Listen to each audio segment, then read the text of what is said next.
It's Daytona 500 qualifying day. Yes, really, already. Doesn't really feel like it's here, but it is. Today they will set the front row for the Daytona 500, and in a surprise, well, not so surprising twist, NASCAR no longer wants Twisted Sisters. It has cracked down on crab walking. We're going to talk about that and much more in this preview of qualifying. Today's coverage of the Daytona 500 is brought to you by Upstart. What would you do if you didn't have high-interest loans or credit card debt? Would you move to a new city? Maybe buy that race car you've always had your eye on. Through Upstart, you can pay off existing debt quickly with a personal loan, so you can tackle your next financial goal. Whether it's paying off credit cards, consolidating high-interest debt, or funding personal expenses, over 1 million people have used Upstart to get one fixed monthly payment with a clear payoff date. Upstart knows that you're more than just your credit score, so rather than looking at your credit score alone, Upstart's model considers other factors like your income, employment, or other information provided in your loan application to find you a smarter rate for your loan. You can check your rate without impacting your credit score in just 5 minutes for loans between $1,000 to $50,000. You can even receive funds as fast as 1 business day after accepting your loan. Find out how Upstart can lower your monthly payments today when you go to upstart.com/DavidLand or click the link in the description below. That's upstart.com/DavidLand. Don't forget to use our URL to let them know I sent you. Go to upstart.com/DavidLand. And welcome back to the channel. We've got a super packed show for today, talking all about Daytona. And if you guys watched practice last night, you probably noticed the skew on a lot of the cars. And it was something that was noticed during preseason testing in Daytona, is that a lot of teams began to skew the cars. And in other words, essentially turn them to the right so that the spoiler would pick up more downforce turn the cars to the right so that the spoiler is facing more to the left to give you more downforce when turning left, but also when going straight to get rid of drag. Well, the cars looked stupid, and we were promised that, hey, no, don't worry about that. The teams are just messing around when it doesn't matter. Well, turns out they come to Daytona, and they're all skewed to hell. Now, NASCAR, late last night, I think it was around midnight Eastern time, opposite of noon, decided to put out a ban. They changed the rules so that NASCAR teams can no longer, or allegedly no longer, skew the cars out.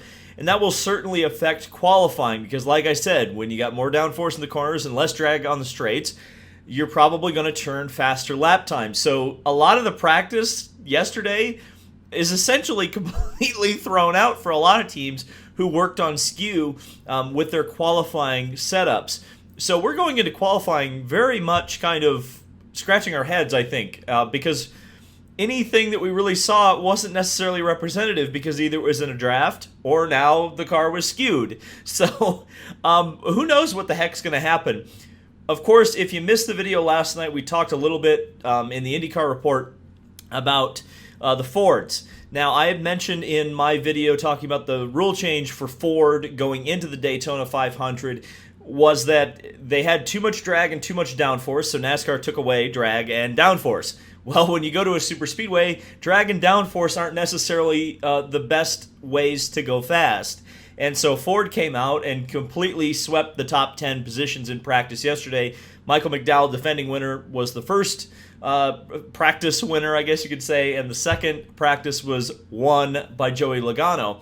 And of course, those two were 1-2 going into the last lap of last year's Daytona 500. One of them didn't make it though, unfortunately. So, and by the way, that's another thing that Joey Logano said today, which I thought was very interesting.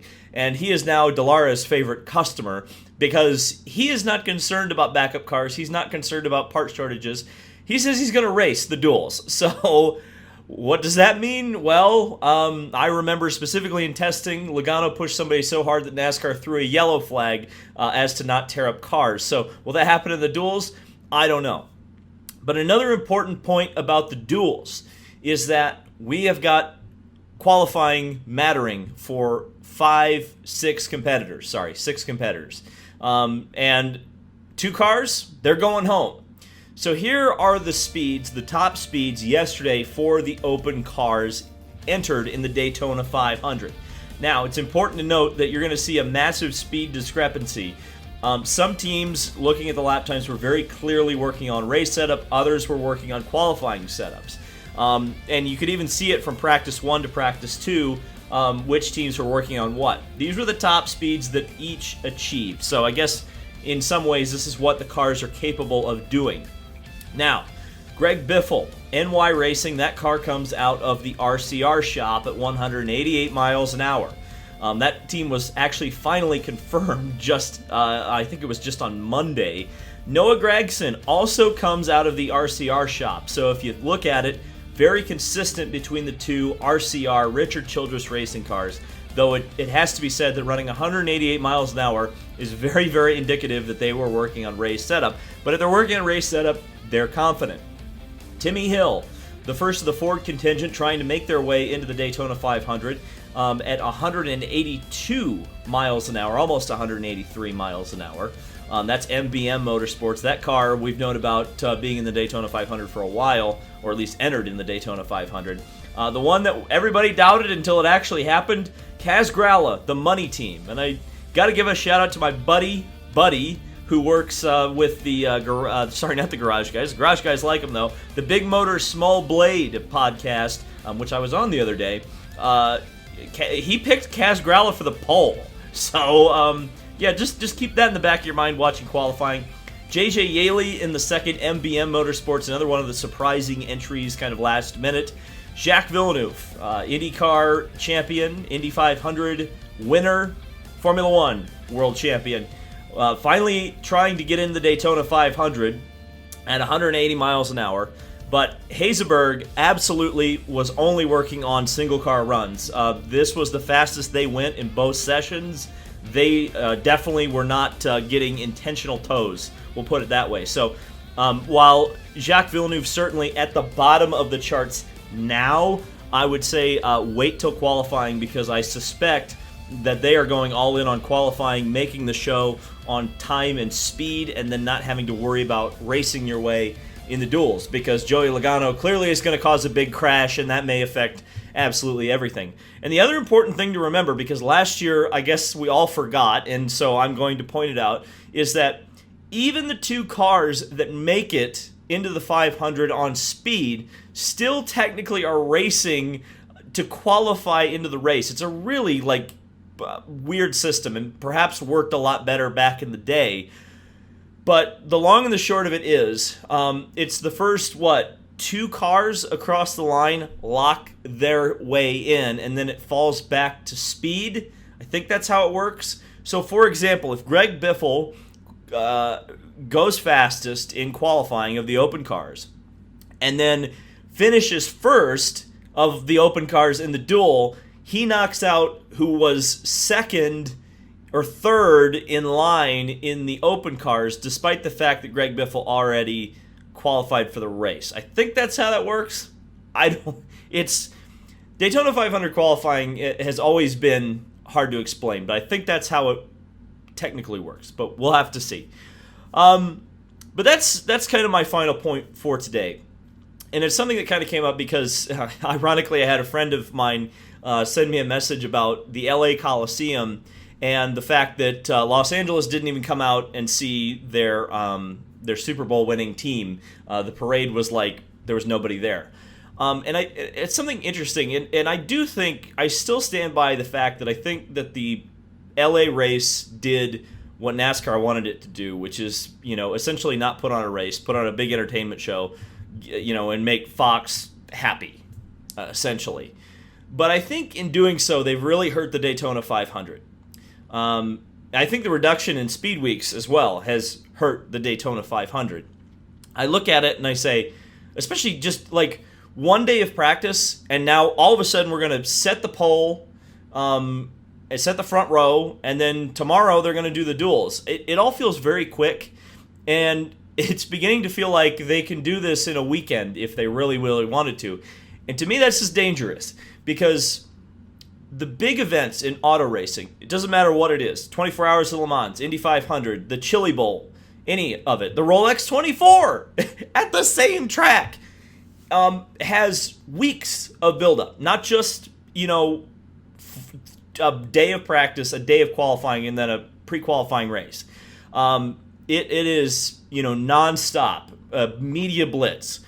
And since they've moved the Clash out of Daytona, it certainly feels less, it feels like there's less hype. It feels like the air has been let out of the balloon. And I don't know how you get that back. And I'm not saying, and I think the Daytona 500 TV rating, by the way, will be the highest it's been in years. Simply put, because it's going to be the first one that's going to, it seems, weather-wise, knock on wood, will actually take place at the scheduled start time and potentially end at a reasonable hour if the rains stay away. And so, yeah, there will be all this hype about, wow, it's the biggest rating in years. But to me, I see something that I don't like, and what I don't like is the fact that this is beginning to feel like just another race. And I know it's not that to the competitors and to the hardcore fans, for sure it's not. It's the Daytona 500. That's why I'm talking about it. But at the end of the day, you look at these big events, and to get casual viewers invested, you have to hype the hell out of this stuff. And to me, it feels like almost like anti-hype going in. And I just don't know, the Clash happening thousands of miles away, in a completely different environment, a completely different event, and then you have a week off, and then the Super Bowl is in the middle of it. I think it's a momentum killer, to be honest, and we'll see if that plays out, but that's kind of what it feels like to me right now, and again, we'll have to see. I'm sure, the Reddit people and some folks on Twitter is, oh, David's just being too negative. Listen, man, people say I was being too negative about a whole lot of things that have been proven right over the course of time about NASCAR. Am I right 100% of the time? No. But I'll tell you what, I care about the Daytona 500. I think it's an event that's worth something in the American auto racing landscape. And when I see these sort of things begin to happen that are kind of devaluing the event a little bit, and I got to say something, because if I don't, I'll feel stupid, because I've got a platform and I'm going to say something about it. So we'll have another video tonight after qualifying. I don't know how long it'll be. It depends how controversial and how skewed the cars are, I guess. Thank you guys so much for watching. This has been David Land on YouTube, and we'll see you later tonight. Might be a bathrobe video. I don't know. Check in and see when I post it.